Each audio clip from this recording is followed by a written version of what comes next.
Singapore has launched a 25 million Singapore dollars weather science research program to improve its ability to predict extreme weather events, such as Sumatra squalls. Announced by the Ministry of Sustainability and the Environment on 4th March, the initiative seeks to advance forecasting capabilities in Singapore's tropical urban environment. The program, funded under the Research, Innovation and Enterprise 2025 plan, is open for proposals from local research institutions. Projects are expected to be awarded in the second half of 2025. RIE 2025 builds on past national research strategies and aims to strengthen Singapore's scientific capabilities, support companies, and establish new technology translation platforms. Singapore has allocated 25 billion Singapore dollars, about 1% of its GDP, for the RIE 2025 plan, covering the period from 2021 to 2025. MSE highlighted that climate change presents major challenges for Singapore and the wider Southeast Asian region, with increasing temperatures, more extreme rainfall and dry periods, and rising sea levels projected in the third National Climate Change Study released in January 2023. In September 2024, a Sumatra squall brought strong winds and heavy rain, toppling trees, disrupting traffic, and damaging property. This prompted authorities to issue advisories for businesses to prepare for erratic weather. MSE noted that weather prediction in Singapore is particularly challenging due to complex interactions between thunderstorms, the urban landscape, and coastal features. The new research program aims to improve weather science by integrating artificial intelligence and other advanced technologies. The Centre for Climate Research Singapore, under the National Meteorological Agency, will collaborate with research institutes to enhance forecasting models. A key focus is the use of AI to integrate data from multiple sources, improving predictions for heavy rainfall and strong winds. Researchers will also develop systems that account for ocean, land, and atmospheric interactions. A significant initiative under the program will be the creation of a historical weather reanalysis for Southeast Asia. This will provide insights into past weather trends and improve AI-driven forecasting techniques. To address rising sea levels, MSE also announced plans to enhance coastal protection measures. Two new site-specific studies will be launched for Sentosa and Singapore's southwest coast, starting by 2026.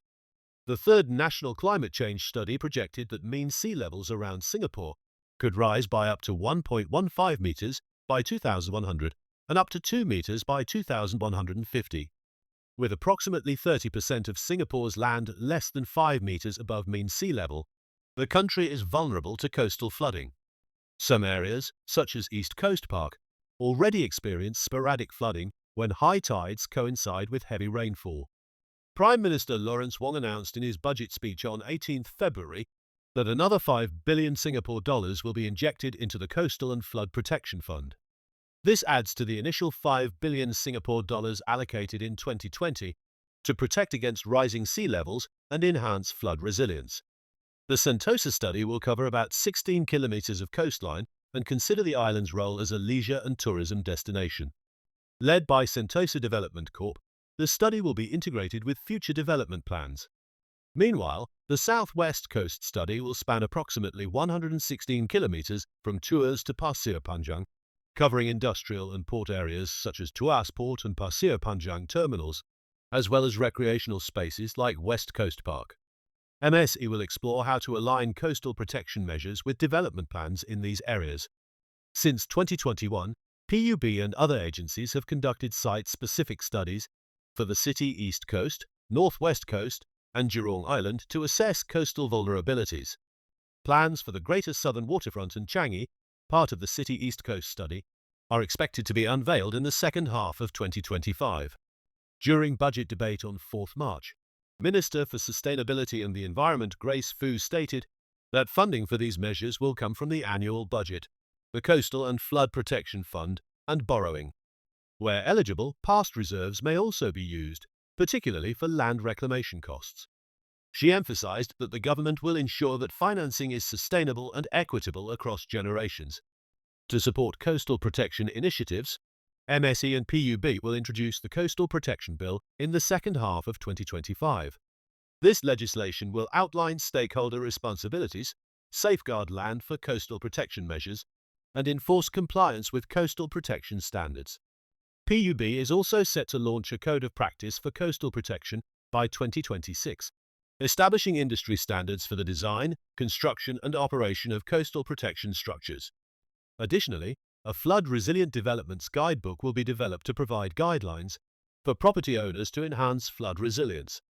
MSE will progressively implement infrastructural measures to build resilience against rising temperatures. By 2030, cool coatings will be applied to all housing and development board estates across Singapore. The ministry is also studying the feasibility of extending these coatings to other infrastructure, such as schools and hawker centres.